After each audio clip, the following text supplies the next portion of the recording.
Mike Portnoy here. I am an obsessive compulsive freak. One of my many obsessions is collecting. Drums is one of my biggest obsessions. This is what I do. Other biggest obsession, which is film. One SABIAN cymbal that I'm obsessed with, my very own signature cymbal, the Max Stacks.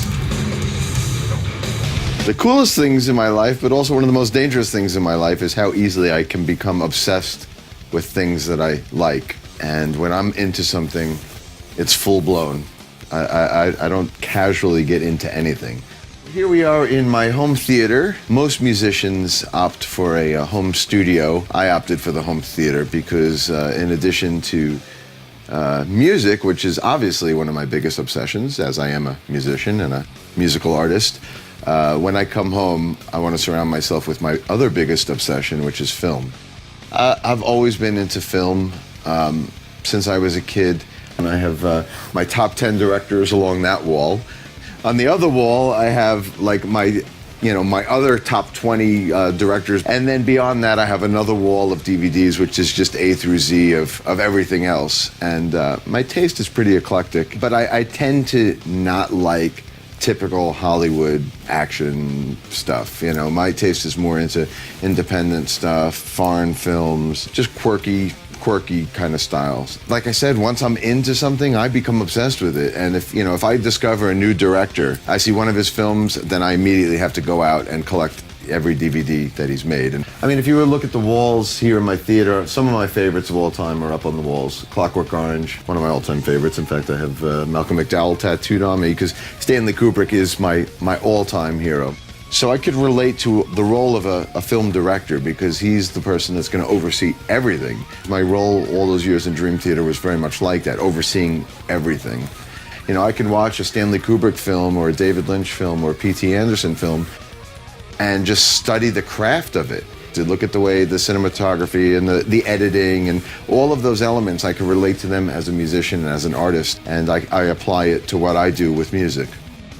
One of my many obsessions is collecting. I guess I'm a candidate almost for that TV show Hoarders, except I keep everything very meticulously organized. So I am definitely the type that collects everything and can't throw stuff away. But luckily, I keep it very neat. And as you see behind me, amongst other things, is my CD collection. I mean, that might be 10,000 CDs, I don't know, but I've lost track. Every single CD in that collection is meticulously organized alphabetically and chronologically. One of my favorite games that I play with my kids is that I'll go to the other side of the room and then just have them point to one CD, and I could tell you exactly what it is. If somebody was to come in here and move a couple of them around, I would definitely know. Nowadays, I still collect CDs, but I obviously do a lot of downloading as well, so I have so much of my music in digital form. In fact, I carry with me 4 different iPods on tour. The 160 gig iPod isn't enough for me, so I have several of them, and I have one for live albums and bootlegs and demos, and then one for all my favorite artists. In addition to collecting tremendous amounts of CDs and DVDs, I also cannot throw away a magazine. Even from when I was a kid, right here, these are all my Modern Drummer magazines, starting from August '79 all the way up to present day. August '93, this was the first time I appeared in Modern Drummer magazine, and that was one of the highlights of my career. And since then, I've been on the cover 3 times. When my kids grow up and they have kids, I could show my grandkids. Remember these days when we had these things called magazines? And this is with your grandpa, first time he was in Modern Drummer magazine. I don't know why I'd suddenly become Southern. Suddenly, just because I'm an old man, I'm going to have a Southern accent. I don't know why that would happen. But anyway, here are my magazines. Through these doors is the drum room.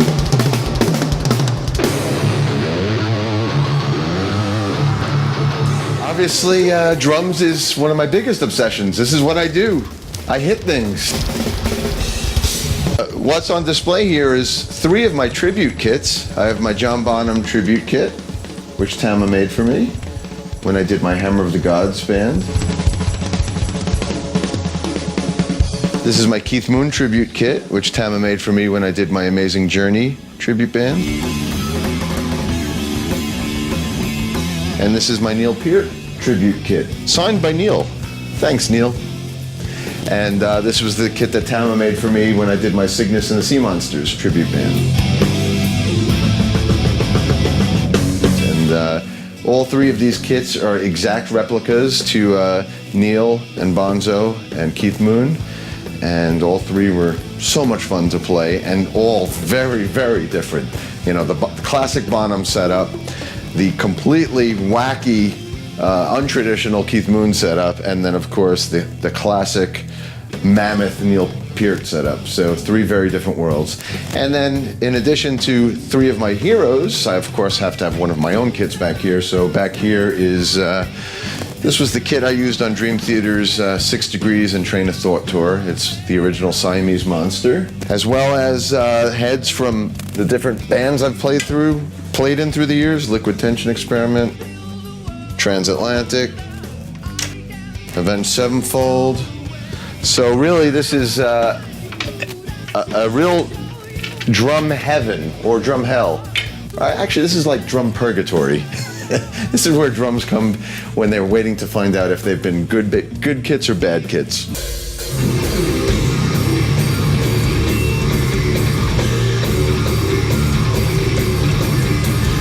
I've always played a wide array of Sabian cymbals, and I love them all. But I guess if I had to pick one Sabian cymbal that I'm obsessed with, it would have to be my very own signature cymbal, the Max Stax.